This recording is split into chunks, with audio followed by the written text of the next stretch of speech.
கேரள மாநிலம் கொல்லத்தில் உள்ள உலர் பழங்கள் மொத்த விற்பனை கடையிலிருந்து 23 லட்சம் ரூபாயை திருடிய இருவரை 50 நாட்களுக்கு பின் நெல்லை மாவட்டம் கூடங்குளத்தில் வைத்து அம்மாநில போலீசார் கைது செய்தனர். கடந்த ஏப்ரல் 26ஆம் தேதி நடந்த இந்த திருட்டு தொடர்பான சிசிடிவி காட்சிகளின் அடிப்படையில் போலீசார் விசாரித்து வந்தனர்.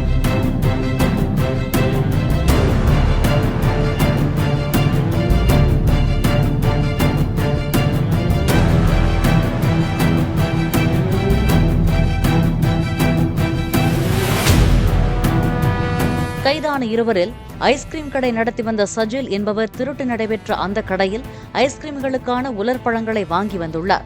கடையில் லட்சக்கணக்கில் பணம் புழங்குவதை தெரிந்து கொண்ட அவர் தனது கூட்டாளி அனுதுரவியுடன் சேர்ந்து திருட்டில் ஈடுபட்டது தெரியவந்துள்ளது.